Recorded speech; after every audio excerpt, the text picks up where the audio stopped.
Hello everyone, welcome to Math Tutorial channel. This is Teacher Ritz, your math tutor.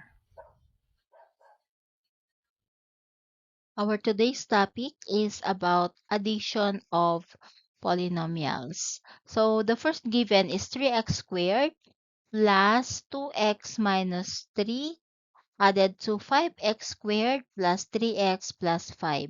So first we need to copy the first equation. Okay, 3x squared.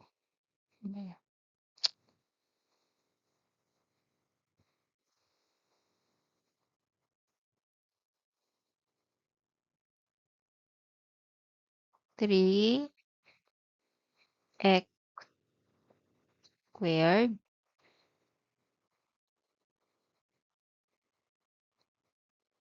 plus 2x minus 3. And the second equation is 5x squared.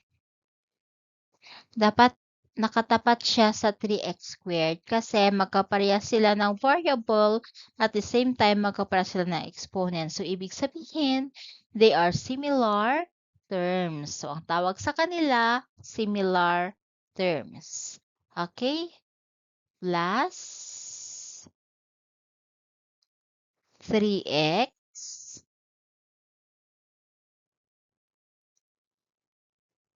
plus 5. Okay. So, ipinagsama natin yung mga similar terms. Okay.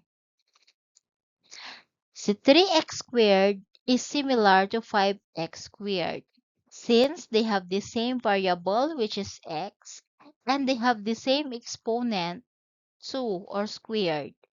And this one, also 2x and 3x are similar terms because they have the same variable x. And 3 and 5 are both constant. Therefore, we can add them. Okay, so add 3 plus 5, 8. Okay, simply copy x squared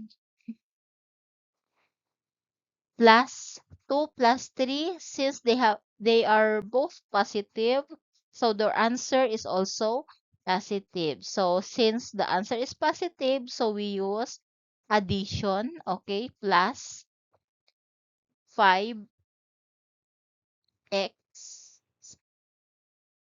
okay, negative 3 plus positive 5.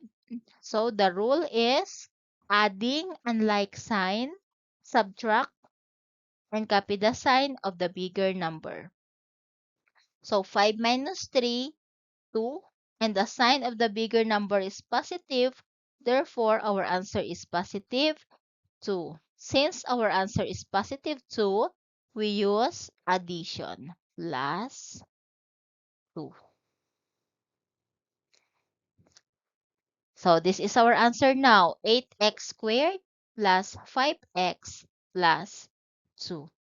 Okay, for the second example, so we have here 4x cubed minus 5x squared plus 3x minus 5. So first, again, we need to copy the first equation, 4x cubed, okay, minus 5x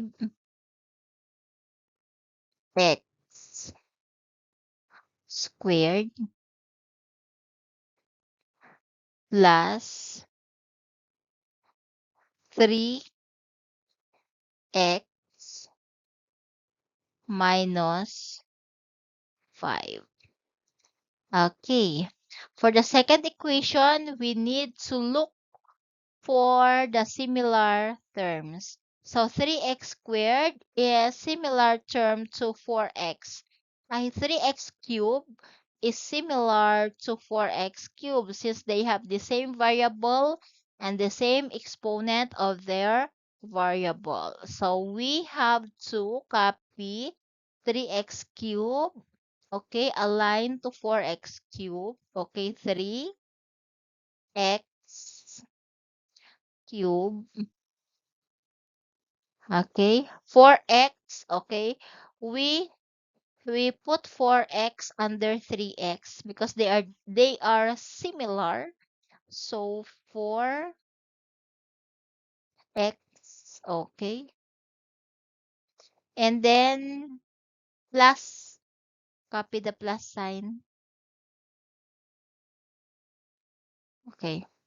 And then plus 7. So we align 7 to under 5. So plus 7.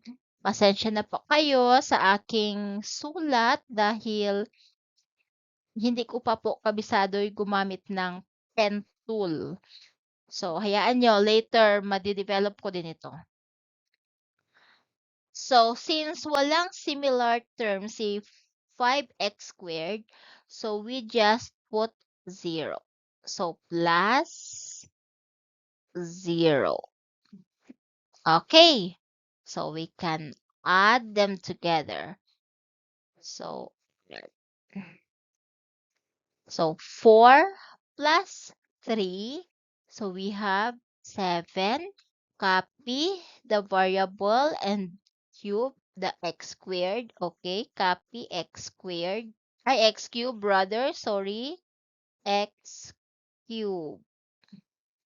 Okay, and then since 5x squared ay nag-iisa lang siya, wala siyang kapares.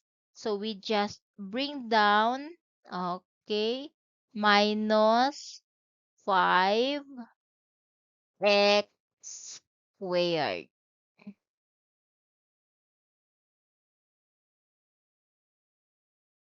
And then, 3 plus 4 is positive 7. So, therefore, we write plus 7x. Okay. Negative 5 plus positive 7. Again, adding unlike sign, subtract, and copy the sign of the bigger number. 7 minus 5 is 2. Okay. The sign of the bigger number, which is 7, is positive. Therefore, I will copy the plus sign. So here is our answer now. So 7x cubed minus 5x squared plus 7x plus 2.